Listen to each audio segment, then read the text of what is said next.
The big announcement, lay it on us. What is it today? Well, it's about open sourcing. We want to now open source the AI features from Copilot in VS Code. Believe it or not, Microsoft just open sourced their AI editor. They open sourced the tool that originally started the AI coding bubble, GitHub Copilot. We try hard to be a good open source project, and open source is one of the reasons I think we got all this developer love. Open sourcing is very important, dear to our heart. It's a way how we develop. That's why this announcement is so exciting. Hey, what's up, everybody? Welcome to this impromptu VS Code live stream.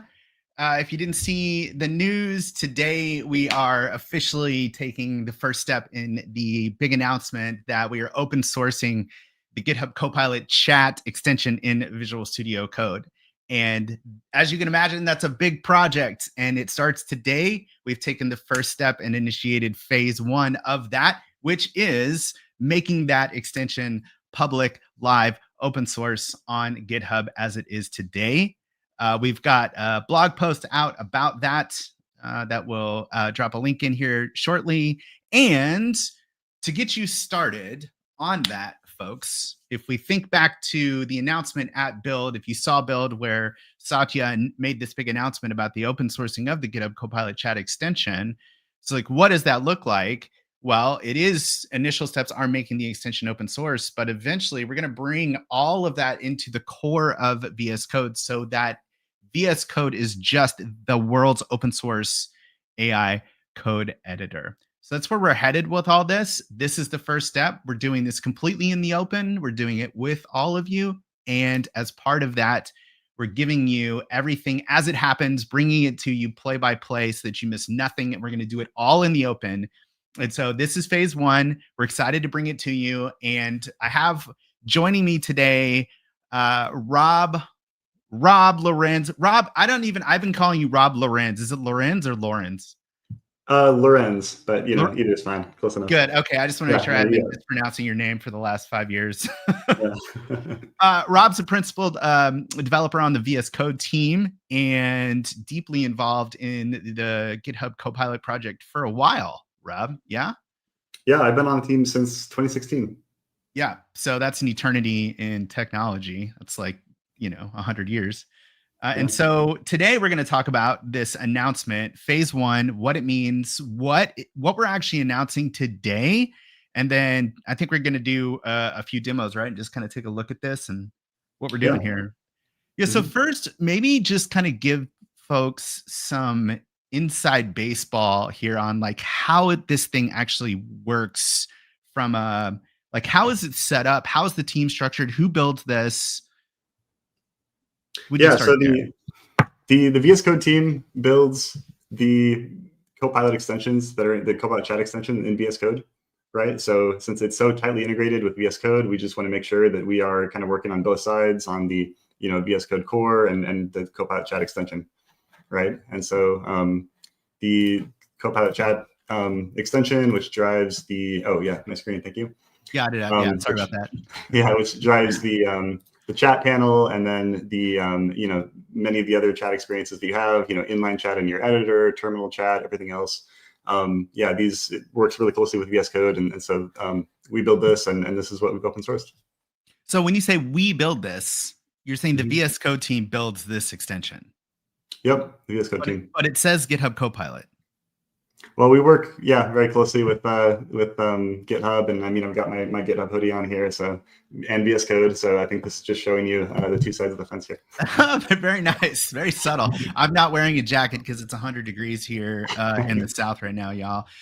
Okay, so the VS Code team building the extension, working with GitHub to do that, and that extension. What are we announcing today exactly as part of this phase one of open sourcing this entire project? Yeah, and maybe I should just pull up the GitHub page to show you. But basically the Copilot Chat extension, which has all of the source code for Copilot Chat, is now open source on GitHub. And let's see. This is what I want. So just to prove it, so here's the repo. It's public. You can look at it right now. You can send us PRs. We've already gotten some PRs from external contributors, and we really appreciate that. So we're off to a good start. Yeah, already. Wow. Even before we sort of officially announced it, someone found the repo and sent us a PR. Yeah, I saw it on Twitter. Somebody was pinging me, asking me, they're like, "Hey, is this legit? Is this the real thing?" And I was like, "I can't say anything till Monday, but yes, it is." Yeah. Yeah, so if you're wondering about, what prompts we use in different scenarios and, how agent mode works and what tools it has, all of this, you can browse the code and you can take a look. All right, so it's all there and it's MIT licensed. Uh-huh. All right, all out in the open. So let me ask a question here. This was not the original repo though, right? Like the original repo is a different repo. This looks like a new repo to me. It's got 12 watchers, 102 forks, or is this actually the original repo? Yeah, we've been working out of a different repo for the time that the extension was closed source. And so you can see that we've, sort of flattened it and wiped the history. So we didn't just write all this code 3 days ago, but this was just the initial commit. Need more stars. So, come find the repo and star it so we can catch up with the main VS Code repo. All right, perfect. So y'all, you have the ability here to come in and be like one of the first to submit a PR for the freshly open source VS Code Copilot Chat. All right, Rob, next question here is, we're calling this phase 1. Why isn't this just the thing, right? Didn't we just do the thing? Yeah, well, we've open sourced it, but I think now that we're able to say that this code doesn't have to be closed source and private, that gives us a lot of freedom to maybe move parts of it into VS Code, like the main VS Code repo itself.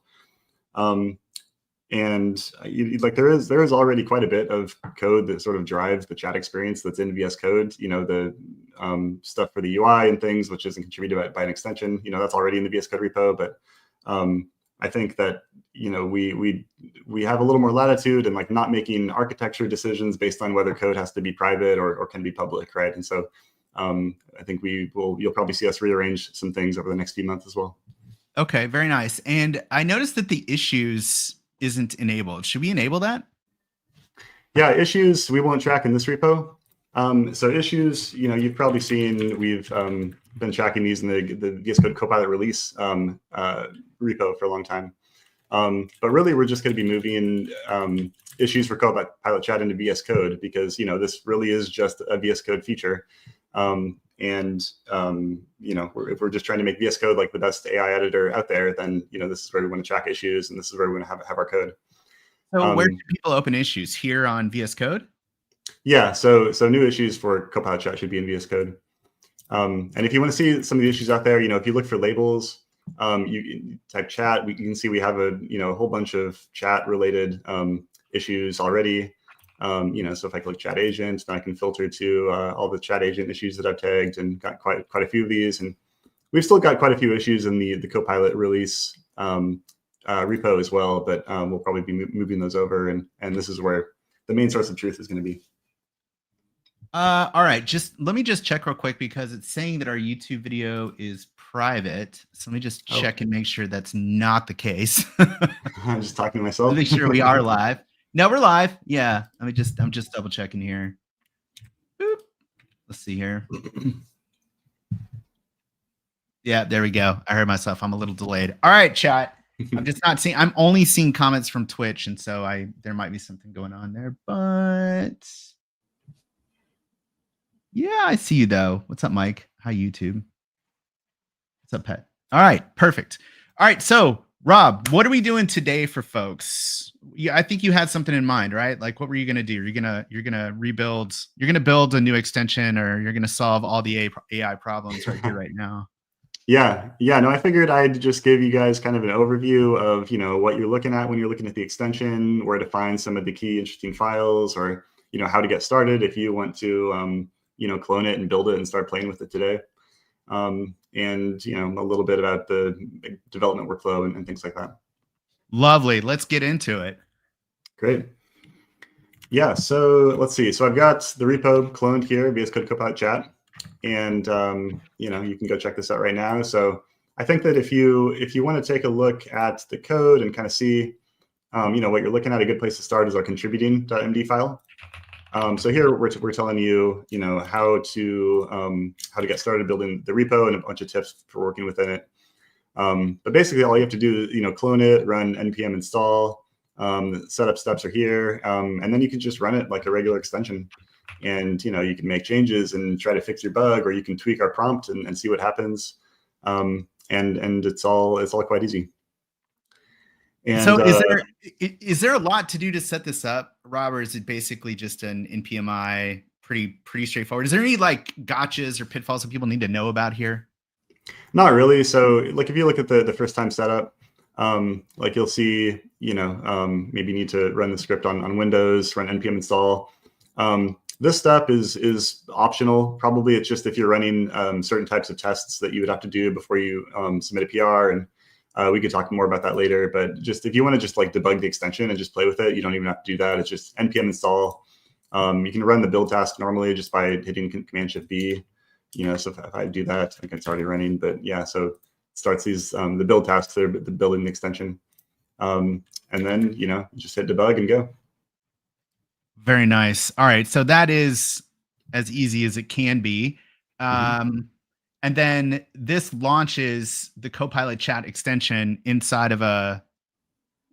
So you basically, you fork this, and then you run it, and it's launching it and installing it inside a Visual Studio Code, and then you can use that as if it were the actual Copilot Chat extension that you would get from the marketplace. Yeah, exactly. So I just hit F5 and drag this window over. So if you haven't debugged a VS Code extension before, it's like it's a pretty simple process, and it works the same as debugging other VS Code extensions, where you can see I've got my debugger running in my repo in the background, and then it opened the extension development host. And so this is running the version of Copilot Chat that we just built. And so if I'd made any changes, which I haven't yet, but if I had, then they would be running in this window. All right. Perfect. So I'm still just making some changes on YouTube here. Sorry, I'm multitasking. I think the moderation has got all of our YouTube commenters blocked. So I changed it. Sorry, YouTube. I'm working on it. Not so good at logistics. Okay. Yeah. So what can we actually do here? Maybe we could like take a look at, I feel like the most important or the most interesting thing is like, what are the prompts that we're actually using, right? Isn't that like the new source code? Yeah, so I've mainly been working on agent mode over the past several months. And so I added a little section on this last night. If you want to see in the contributing.md, where am I? I'll zoom in. Here we go. So agent mode. So I'm calling out a few of the main like sort of entry points that you might be interested in looking at. And so these two files, agent prompt and agent instructions, are pretty interesting. So agent prompt, this is just the main top level entry point for rendering the agent mode prompt. And you'll see here, this is all kind of written in this interesting format. And so we use this library that we wrote called prompt TSX to write our prompts. And so they're actually written in TSX, like React, but not using React. It's just kind of a useful markup language, right, for writing prompts. And so you can see, like, we can use these TSX style tags to create messages. So like there's a system message, and text goes into here. But then you can also like compose your prompts out of different TSX elements. And this is really useful because we can have these nice TSX elements for that we can sort of reuse in multiple places. So we have an element for like, how do you render a file attachment? And we do this in different scenarios, and we can reuse those TSX elements. And so I can kind of drill into here and see, okay, here's where we're pulling in the main, this is like actually the main base system level system prompt instructions. That's over here in agent instructions.tsx. Now, why do we do this like this? I mean, it looks almost like JSX, and I assume it's so that we don't have just like giant string literal that's just impossible to format and read. Yeah, I think it's much more readable than just having giant strings, even though at the end of the day, this is what you need to produce, right? You basically need like an array of messages, which usually looks like system, user assistant, something like that. And there's not that much that's fancy about the messages themselves, basically just a big string, right? But does it matter what the formatting in those messages is? Like, do line breaks matter? Does markdown formatting matter? Do you know what I mean? Like bullets, does it matter? Yeah, I mean, they're LLMs, like they're pretty flexible. You can kind of sort of give them anything that's kind of reasonable. And like one sort of formatting tip that we use that you'll see in a bunch of places is that many models seem to work pretty well with these kind of like XML style tags. And so I'll show you how you can see how this like actually renders out in the end in a minute. But you'll see this tag element helper. And this actually is going to end up looking like, basically like this. And so we can have these blocks that are like this. And like when you're just giving the model a whole bunch of different types of context or different types of instructions, this kind of helps keep it organized and give it a little structure. And this seems to work pretty well. Interesting. Okay, so I'm sorry, I derailed you. What were you gonna? No, I was just going to show, so this is kind of how we build the prompt. And so if you've ever wondered, what are the instructions that we're giving agent mode when you're chatting in agent mode, this is it essentially. So agent instructions.tsx is where y'all need to go. Yeah. And there's a lot in here that's interesting. Like you'll see that it's quite dynamic. Like there are a lot of these blocks that we just plug in based on, in this area, mainly based on which tools are present. And so, we have, and I can show you later where to find like the base tool descriptions, which are in, which are somewhere else, but like, and that's where most of the instructions on how to use a tool live. But many models also just respond really well to having some specific instructions on how to use particular tools in the system prompt itself. And so we have some of this as well. But then we don't want to tell it how to use the find text tool if that tool is disabled, because you can enable and disable tools in the tool picker. Right. And so we're plugging in all these blocks based on whether that it's conditional. Right, so whether or not, if the tool's enabled, add that line. If it isn't enabled, okay. So that's how we actually do that. Exactly. Yeah. What about the different modes, Rob? Like ask, edit, and agent mode. And maybe I'm getting ahead of you here, but it seems like the prompting is probably wildly different for those two. Yeah, it is. So this is just for agent mode.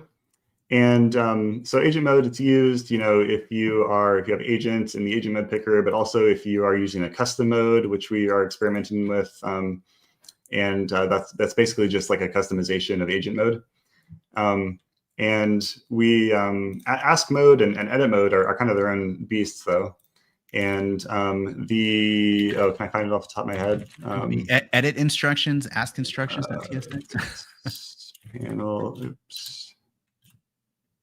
Panel chat base prompt. I think this is basically the ask mode prompt. Okay. And so you can see it's written in the same format with reusing some of the same blocks that we use for agent mode. It's much simpler because ask mode is much simpler, and you're kind of just falling back on that base chatbot behavior. Whereas in agent mode, we really need to think about steering the behavior as it's trying to tackle like much more complex problems that use lots of different tools and go over like long iterations of calling back and forth with the agent. So there's much more going on here. And so how do we give it the ability to write files over agent mode, right? Like that's not just prompting. I mean, I know there's tools for reading and writing files. Yeah, so you have the prompt and then you have a set of tools. And the tools are mainly defined in package.json. And the reason they're here is interesting because a whole lot of what we have is really just using VS Code extension APIs that already exist, right? And so that's basically like the main way to think about the architecture of Copilot Chat is that like we've been working on building up these APIs for things like chat participants and language model tools. So like you might have seen last year, we finalized the API for language model tools. So any extension can contribute a tool, which then gets plugged into agent mode. And we try to use our own APIs and just build on those APIs as much as we can. So that the tools for agent mode are actually just contributed to VS Code through the normal kind of extension API process. Okay, and so it's just a JSON block. And when you refer to the tools in the prompts, do you refer to them as JSON blocks? I mean, I know, so internally you actually have it's like a code. My question is, when it gets output in the prompt, is it a JSON block that gets output? The way it's structured in the request that we make, it's kind of like you give it an array of messages, and that's one thing. Like there's a property messages in like the request body that we're making to the model, and then the tools are actually specified separately. And then there you're just giving it like again like a JSON of tools, like kind of spelled out in a specific format. And you're saying here's the name of the tool, here's the description for the tool, and here's a JSON schema for the input that the tool takes. So I could contribute then a tool here to the agent prompt. So I could create a new built-in tool and contribute that here. Yep. Okay. Yeah, exactly. So that's what you'd want to do if you were changing a tool or contributing a new tool. And when do you think contributing new tools is appropriate versus MCP? Like, what's the guidance there? Yeah, that's a good question. Like, I think the set of built-in tools should be really kind of targeted at the core scenarios that we care about, right? So most of the tools in here are really about software engineering tasks in a text editor, right? So reading, writing, searching, all these things. And we have a handful of tools to deal with this.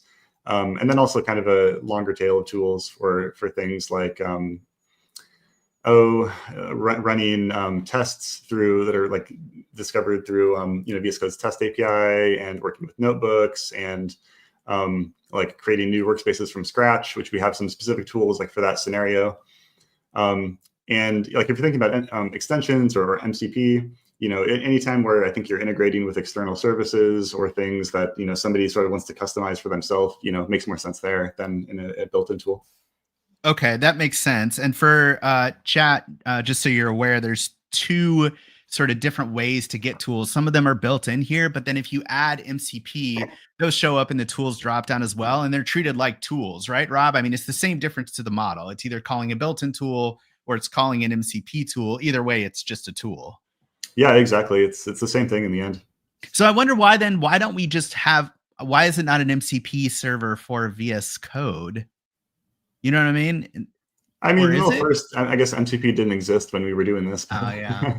Initially, but I think it makes sense to just say, the core built-in tools that you really want to have, like by default as part of that core experience, are just built in, and you don't have to set up like a separate MCP server, or like if we had, I don't know, provided an MCP server, it would just be maybe adding extra steps. But these tools, they also have really tight integration with different parts of like the VS Code UI, especially like if you're editing files and you want to be able to track those diffs, in the chat view and handle those separately. That's something that you really can't do as with MCP. So you really need built-in tool for the really tightly integrated experience. Oh, that makes perfect sense. Okay. So again, we got derailed because we're talking about prompts, and I've been super obsessed with prompting lately. So we're following my agenda. What was your agenda for this demo, Rob? I'm sorry. No, my agenda is just whatever seems interesting.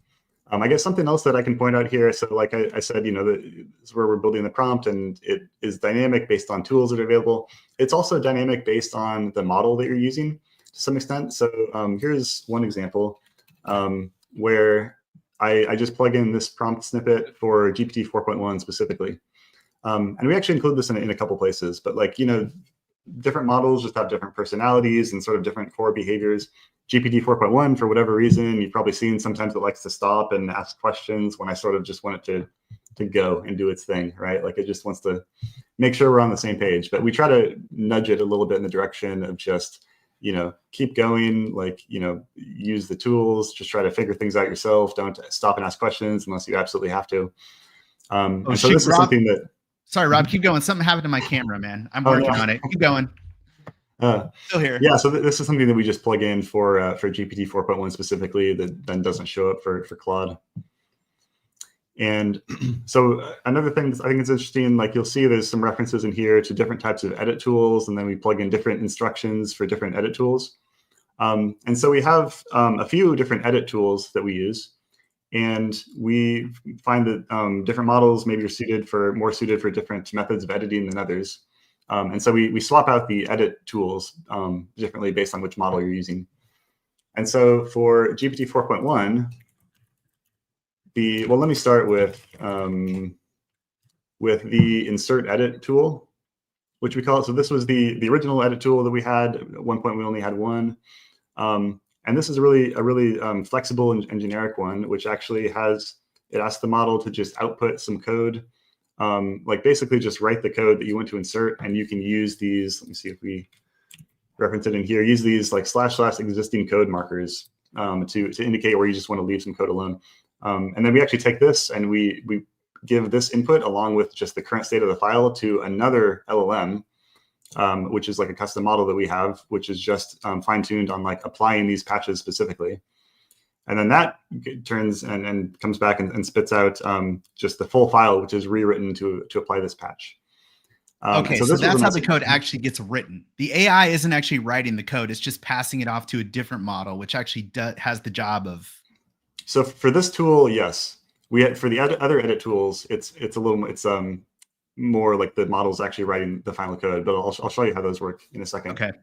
For this one, yeah, it's actually, I think with some of the earlier generations of models we had that weren't like quite as good at doing like really precise edits.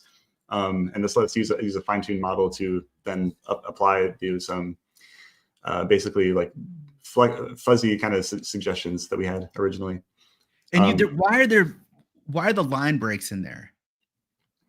Oh, this is just because I want to format it, but this is JSON and I just have a string, so we just have to insert new lines manually, which makes it a little annoying to read sometimes. But why do the line? This is a message for the model, right?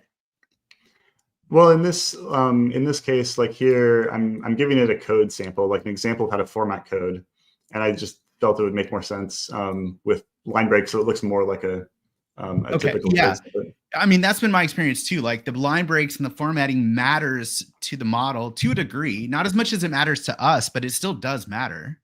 Mm-hmm. Okay. Yeah, I don't know. At the very least, it makes it easier for us to read. We have to read the prompts to debug them. So yeah. Oh, that is, and we're going to get into that, how people can see those prompts in their editor today. Yeah. Right? Yeah. Yeah, we will. Yeah, in just a few minutes. And while I'm on the topic, so the other two edit tools that we have here. So GPT 4.1 is trained to use this specific patch format. And Codex uses this, and we use it too. So we have this apply patch tool. And this is basically a fancy diff patch format, which can make, it can represent replacements and say, okay, like find this string and replace it with this string. But I actually do that in a batch format that does many replacements at once or operates on multiple files at a time. And so it's a really efficient way to make a bunch of changes with one tool call. And we've been stabilizing the apply patch tool. It's been on, if you're using insiders, with 4.1, you've seen the apply patch tool, but in stable, we're still kind of rolling it out gradually. And so right now, 4.1 will use a combination of apply patch and insert edits. And you'll see. Gotcha. And the apply patch is like the sped up, right? Isn't that the idea there? Like the increase. Yeah. Speed? So it's faster because we don't have to make like a separate LLM call. You can just sort of get the exact operation like directly from the LM while it calls the tool. So it is much faster, but it's a bit more difficult for the model to use it correctly. And so there's been lots of like fine tuning of like our implementation of this, because like if the patch isn't quite right, then we will actually try to fix it or like try to be fuzzy in how we apply it. And, if it does things like, gets your indentation wrong or something like that, like we'll actually still be able to recover from that.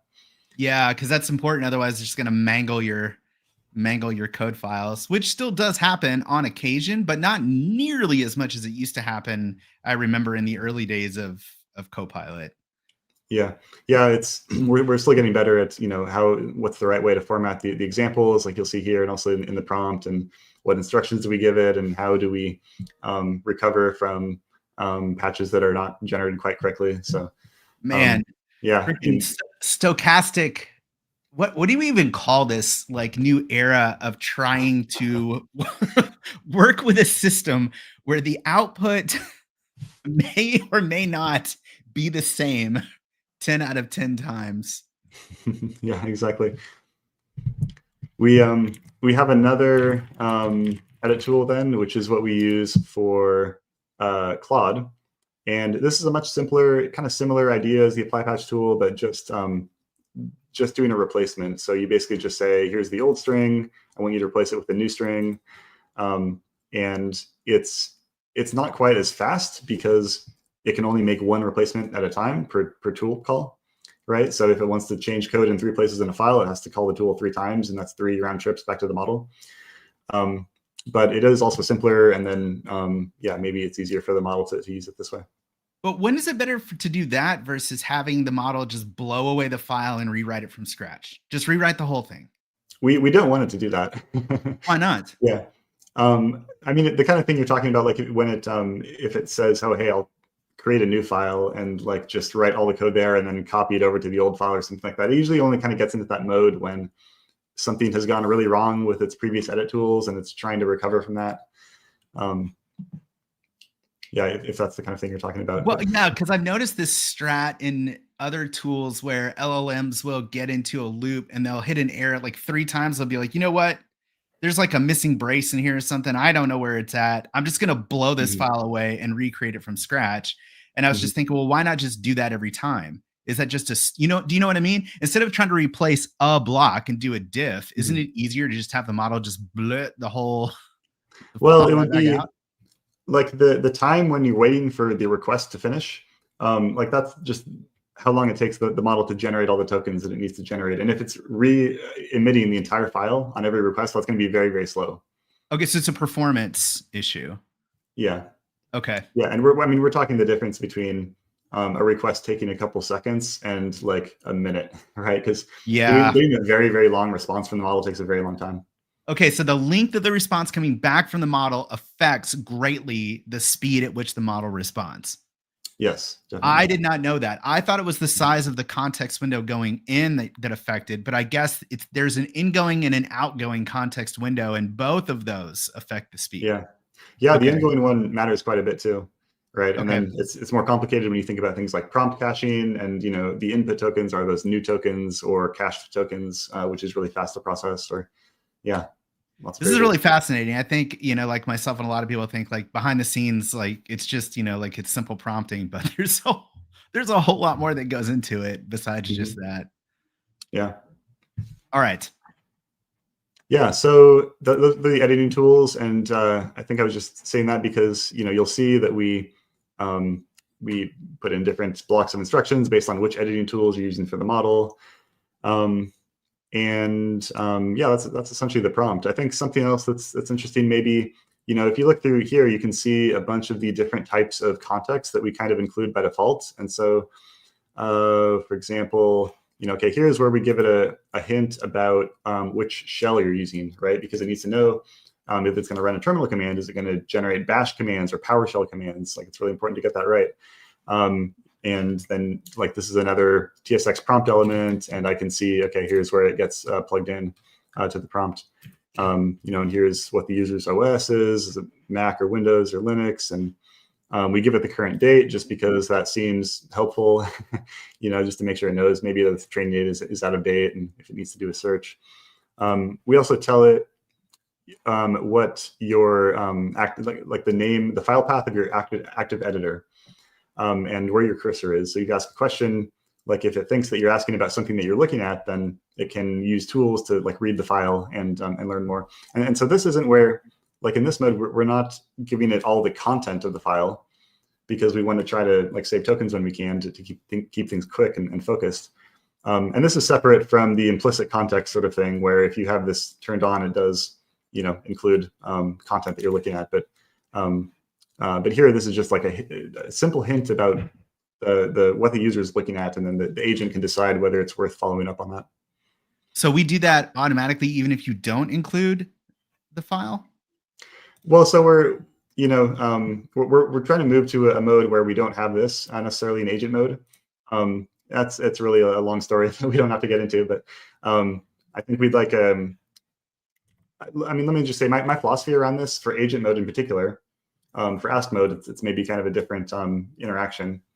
But for agent mode, I want to just give the agent hints about what the user's current state is and what's in their UI and what they're looking at. And then the agent can decide, like, what is the user asking about? Like, I can use my tools and then go like learn more about, read the file that they're looking at, or, maybe in the future, like read the contents of the terminal or do other things. Like really, we just want to sort of rely on like the mind of the agent, like the ability to dynamically make decisions. and just give it some hints about the context that you're looking at without overfilling it with a billion tokens of context that may be totally irrelevant to what you're asking about. Okay, yeah. That makes perfect sense. And I actually feel this way as well. Like as a user, I just want the agent to gather the context. And a lot of this is building up, your custom instructions, which we now do for y'all folks. If you don't know this, I think it's just in Insiders, but we'll now create a custom instructions for you based on your project and like include everything. But what I want the agent to do is like, you figure out the context. I'll tell you what needs to be done. And if I need to be more specific based on your response, then I'll stop you and I'll do that. But I don't want to have to drag in every file that you need to know about every time something needs to be done, right? Like you're the agent, it's your job, you figure it out. Yeah, exactly. Yeah, and it should be able to do that, efficiently, just as efficiently as any other developer who, is able to work within your code base. And of course, like as the user, if I do then want to like manually include some context and attach the file and just to say, hey, you definitely need to read this before you start making the change, then yeah, we do want to give the user control, and we do want to like actually attach the contents of that file and use tokens for that if the user asks for it. But by default, it should just sort of know what you know and what you're looking at, and then be able to make decisions based off that. Well, by the way, Codex Prism says, I don't use agent mode. I only use ask mode. Hopefully ask feature doesn't get left behind. So yeah, no, I mean, I think it's one vote for the ask mode. Yeah, I'd like to hear more about why they don't like to use agent mode. But yeah, I think it's I still use ask mode too, especially if I know that I don't want it to make changes. Like if I just want to brainstorm and say like, hey, maybe spell out a few different approaches to solving this problem. And I just want to make sure, sometimes it's a little too eager if it has the edit tools to just start making edits. And show, and even if it knows that it's kind of talking about a hypothetical, it's going to say, well, here's how I would do it, and then it just does it. And so yeah, I think it's really important that we have a good ask mode too. Oh yeah, that's true. Although, man, Codex, I want to know what you're doing here, because this is where I agree with you, Rob. Like sometimes I ask the AI questions, like, can you clarify this? And I don't want it to clarify it and then go do it. I just want it to clarify it, right? And but I don't want to have to switch modes to do that. You know what I mean? Like I just want one chat window. So it's tough, right? It's tough to anticipate. Does the user want you to write code, or is the user just asking a question and doesn't want you to take any actions? So you don't get frustrated by the LLM. I don't know. Yeah. It's tough. Like you'll see somewhere, I don't know exactly where it is, but somewhere in our prompt, we have a line that's like, if the user is just asking you about, I don't know how it's phrased, but something that tries to push it in this direction of like, don't be too eager. You're like, you don't have to use tools. You can just answer the question if you can just answer the question. But it's also very, very difficult to like understand the user's intent from a single sentence that you type into the chat window, because I've also had people file issues going in the opposite direction of saying, hey, I asked it this thing and it just responded in text. It didn't actually do anything.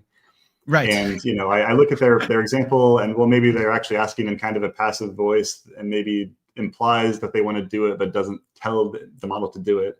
It's difficult. Yeah. It's tough. And then Claude, so chat, you probably know this, but Claude really errs on the side of doing too much, right? Like that's the one that you get into trouble with. And then 4.1 errs in the other direction, where it errs on the side of not doing anything at all. And so I've tried this as well with my custom 4.1 prompting, where I'm telling it, like, if they're asking a question, just answer the question. And then it's like, oh, everything's a question. Like, no, everything is not a question. Just sometimes you need to do that. So, and it's tough. It's almost like these LLMs need to be like human beings, where they're inferring the context. Okay, based on the conversation and based on what I know about you from this interaction, here's what I think you want me to do.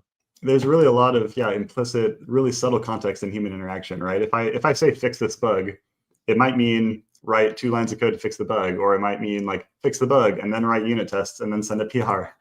Or it might be like getting to the absolute root cause of that bug might involve refactoring 10 files. And like, yeah, it's very difficult to let it know, like, how much do I want it to cook? Like, right, exactly. But then as a developer, you don't want to have to be so literal with every single one of your commands, because then you just get to the point where you're like, it's just faster if I do this myself, man.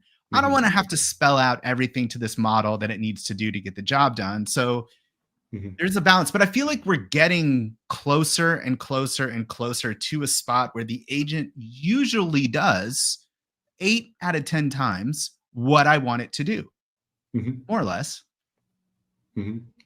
Yeah, so, yeah. I think this is a good thing for. I mean, yeah. Ideally, I would just be able to talk to it like a human, and it would sort of pick up on these things. I don't know if we're fully there yet. I think it's good for custom modes too, right? And like I'd like to. So if you haven't seen them, I'm sorry, I just have my test mode in here, but I can create a new one and say configure new mode. I hope we're not getting too far off track here. But no, that's we're doing it live. Fix bug and send PR mode, right? And so I can a mode is basically like a custom set of tools, and maybe I want to give it all the tools, and then also a description. And then the description is going to be included as custom instructions for the model.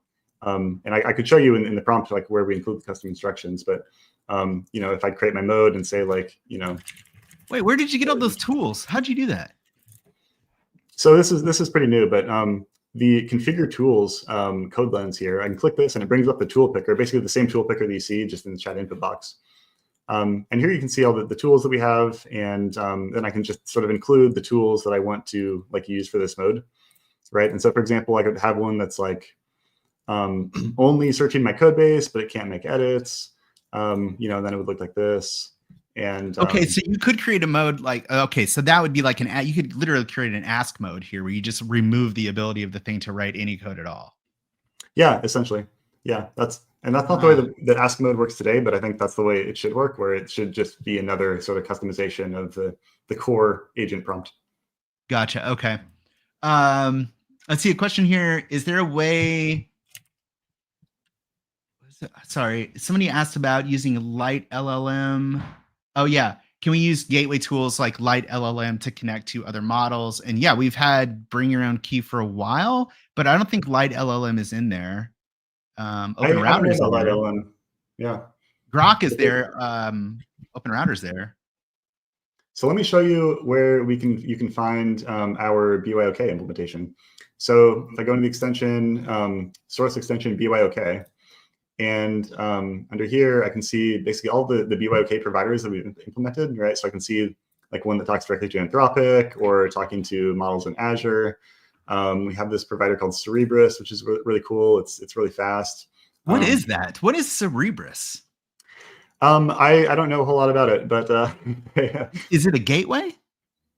I believe they have their own models or like their own fine-tuned version of another open source model. But their key thing is that they give very, very fast responses. So I actually had to do some fixes to the way we render responses just to make sure that we could actually keep up with the model to support this. It's kind of interesting. That is interesting. So chat, are you using Cerebrus? And if so, can you explain to us what Cerebrus is? Tell us more about it. Yeah, it's kind of experimental, but it's fun to couple more questions here, Rob. What else do you want to get into in this demo while we still have time? Because I want to get to some of this stuff from chat, but we're like 15 minutes. What do we got? Yeah, so I can make a change. I want to debug the extension. I want to show you how to see the prompt that we're sending. I think that's the most important part. All right, so let's continue with that, chat, and we'll get back. Hang out. Don't go anywhere. We'll come back to your questions here. Yeah, sure. So let's just I want to make a change and then show you how you can like see that it is working, right? So I'm just going to say something in here. I'm going to say is Burke Holland and a new line, and then so I've got my build task running in the background already, and I'm going to debug the extension and pull this up again. And I'll say, what's your name? It's been how long it takes me to you know what? I think Claude 4 didn't want to be tricked, but I think 4.1 was going to do it. There we go. Yeah. There we go. So Claude's too smart. It was like, Yeah. You can see the change took effect. And when you're debugging the extension, there's going to be a new view that let me put this back in the normal spots that you will know where to find it. So you'll see this in your activity bar, the Copilot Chat debug view. And I think this is really interesting. And the thing I also want to call out, you can also use this not just when you're debugging the extension, but you can use this normally. And if you have insiders and pre-release, you can actually do this right now. I'll show you what you can do. You can go to the command palette, Command-Shift-P, and you can run this command, show chat debug view. And if you run this, it's gonna open the same log. And so here we're looking at, and I'll just go back to this window so we can see the one that I made a change for. But this shows every request that Copilot Chat makes to the model. And so if I look at one of these entries, panel/edit agent, that's the thing I just sent. It's going to open this log viewer, and you can see all the metadata of the request. And here at the top, you can see all the tools that we sent, which there were a whole bunch. So I'm going to skip past that. And it looks, similar to what we saw in package.json, but this is like the actual format in basically the OpenAI message format, which is what we're using to talk to the GitHub service that hosts our models. But if I get down to the interesting stuff all the way down here, you can see the prompt that we constructed. So all of that prompt TSX, we ran it through the prompt TSX library, and it got rendered in a certain way. And this is the output of that process. And so you can see the string that I added is here. And it evaluated all those conditional statements to swap in different rules. But all of this is here. And then you can also see the context that we're adding for the user prompt. So this is my current OS, my shell, Z shell. Is the LLM seeing these XML tags? Yeah. Okay. Yeah. And so this is just a kind of a useful way to organize different parts of your prompt. And they seem to respond really well to this, because we wanted to know that all of this stuff is it's not what I said, it's not what I typed into the chat window. This is just kind of extra context. Yeah. There's a whole lot more in there. Yeah. Yeah, exactly. And so this is the final user message where we have the date, we have just one more time we include that instruction that I showed you for GPT 4.1. And then in this tag, this is the actual request that I sent. And so this is what the model knows it needs to respond to. And here's the response. Yeah, and I use this all the time, chat. When you get into working on these prompts, it doesn't really matter what you're doing. If you want to know where a custom instruction actually gets sent in the prompt, look in the debug view and you'll see exactly where it's at in the order, because the order does matter as well, right? And that can help you tweak your prompt to get the performance that you want out of it. Yeah, I think it's really, really important. And I tell this to people in my team all the time, as you're working on making changes to the prompt, or as you're making changes to a tool and the result of a tool, I can maybe try to show you a tool message too, so you can see what that looks like. But it's really important. I'm always going back and forth between the prompt TSX source code and the final output here. You need to see how it gets rendered, right? Because if you're not careful, then maybe it's working, but then you realize that the prompt is actually formatted wrong, and it's going to misinterpret that in some other case, right? Or maybe you just end up emitting a bunch of object or something like that if you have a bug. Exactly. I say that all the time. It's not working. You're the LLM doesn't work. Then you go and look at the prompt. You're like, oh, yeah, I'm sending it garbage. If it's not working the way you expect, this is this request, this is basically the model's entire universe, right? This is all it knows is just what you tell it in this format. Yep. And so I think it's really important to just always be reading this top to bottom, not just focusing on your part, but focusing on the entire story that you tell the model, and what instructions do you give it. And sometimes we accidentally end up with an instruction that conflicts another instruction, right? And then the model gets confused. And so yeah, it's really important to get familiar with this, and for all of the parts of it to sort of be consistent and to make sense, logical sense as a whole. Yeah, interesting. So I'm just looking at some of the comments here as well. Today, Gemini refused to do changes, but Claude did. Yeah, I think that just goes back to what we were saying about some models err on the side of not doing something because you don't want them to do. And then Claude just almost always just does the thing, in my experience. Let me see what else we got here. Oh, Rob, this is a good one. So Oren is in the chat. Oren, can you put your X in the chat? Y'all should follow Oren on X, because he does a lot of posting about AI and LLMs, a lot of videos. It's really good stuff. And he found the repo over the weekend. He's very astute. And he noticed that there's PRs that show a BG agent from chat in the PRs.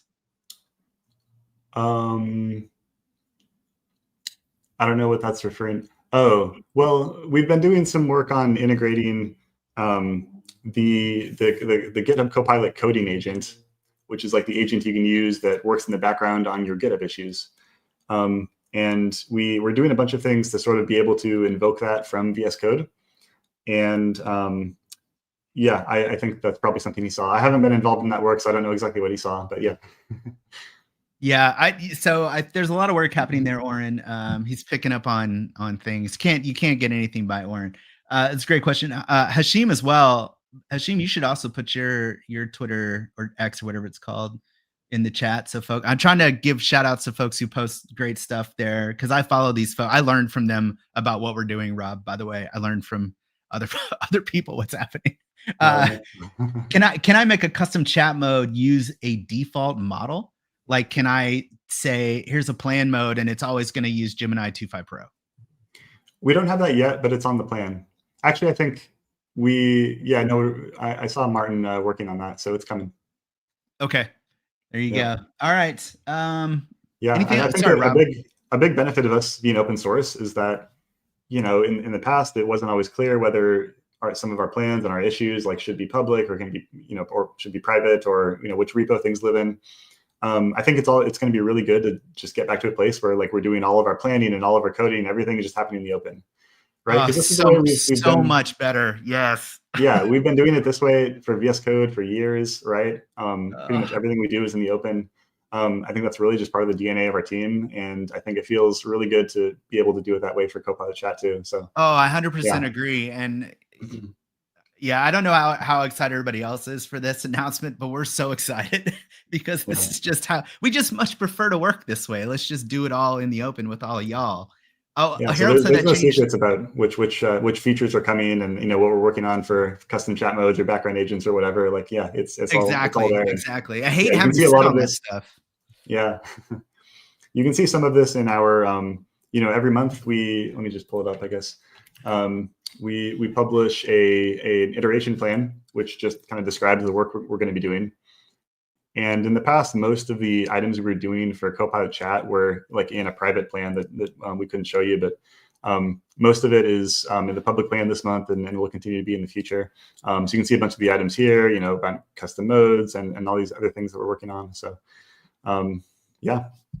Yeah, we run through this every Monday, y'all, and it's a stand-up, and we just, who's assigned to this? What's the status on this? So that's essentially, what we know. So Harold said the change for that model thing landed today, which is great. Can a mode seek out or hand over to another mode? Oh, I think Rob accidentally closed out his window, or his internet died. One of the two. Let's just go. We'll just go through these questions now. Then I don't know. Can a mode seek out or hand over to another mode? I don't think so currently. But interesting. You should open that as an issue. Harold, can you drop in? Oh, Rob's back. Sorry, I put you back. There, you're back now. Sorry about that. I got kicked out of StreamYard for some reason. Just a sec. I can share my screen again. Well, maybe it doesn't matter for now. Sorry, can you repeat the question? Can a mode? Oh, it's can a mode call another mode? And I said, I don't think so yet. Why don't you open it as an issue on Copilot release? Yeah, I'd have to think about what that means exactly, or how that works. But I guess maybe they're thinking of it in terms of a mode sort of representing an agent, and agents deferring to other agents. And I think that's really interesting, but we haven't fully thought through how that scenario would work yet. Yeah, I'm trying to think whether or not prompt files addresses that. All this stuff is so tricky because you have custom instructions, prompt files, and custom modes. And all of these are just essentially ways to provide the model with additional context that fits into your workflow.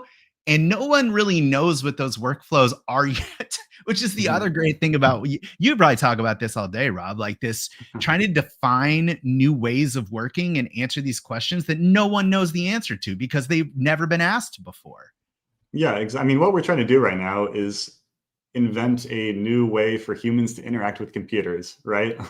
Not to simplify too much. That's really what we're doing. Nobody really knows how this should work or how we want to work with this technology, but I think it's really interesting to try to answer these questions. And we can do it in the open now. We can do that as more of a conversation with all of you.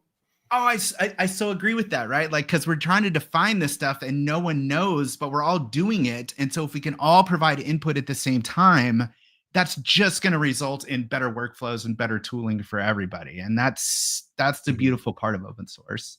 Yeah. All right. I know we're kind of at time here. Rob, is there anything else you wanted to show, or we kind of wrapped up? You all good? Yeah, I think we got to the most important things. Yeah, I guess, final words, check out the issues that we've got in the VS Code repo. If you want to contribute, I would love to see some PRs, so please send them our way. So you want people to go to VS Code or Copilot release? So most, like, going forward, our issues are going to be in the VS Code repo, and but you can still find a pretty long large set of issues that are still in the VS Code Copilot release repo if you're looking for something to work on. So I guess either. So as we go forward, I assume, like, next phase, we're kind of centralizing all of this stuff, because right now we have Copilot release, Copilot Chat, and VS Code. Mm-hmm. 3 different repos. Yeah. What does next phase look like? Do you know? Yeah, I mean, issues in VS Code repo, the code in VS Code Copilot Chat repo. Some code, like I said, will also move to the VS Code core repo, but I expect there'll always be some kind of role for the extension, and the extension repo will stay there, I think. Awesome. Well, y'all, you can get started today. We're going to sign off here, but your next move here should probably be to go, fork and download the VS Code Copilot Chat extension and just get it up and running and start messing with these. I'm going to start messing with the agent prompt today. That's probably be the first thing I do, is go in and just blow that whole prompt away and replace it with something else just to see what happens. And just poke it. Yeah. If you've got, of course, we'd love to see your PRs. If you've got issues and feature requests, you can get those in on the Microsoft/VS Code repo. And you can find Rob. Where can people, y'all, you can bother me on X. Rob, should people bother you? What do you want? Yeah, you can find me on X or Blue Sky. Just my name, Rob Lourens, Lourens. And or on GitHub, Find them on GitHub. All right, y'all. Thank you so much for being here with us, chat. This is a big day for us. We're excited to bring you this first phase. Stick with us as we move to the next phase. We're centralizing more and more of these features into VS Code Core itself. But today, get started with this VS Code Copilot Chat extension. Download it, run it, play with it. Have a good time. Thanks for joining us. And as always, as we always tell people here, Rob, happy coding. Thanks, chat. Thanks, See you later. Have a great week. Bye, everyone.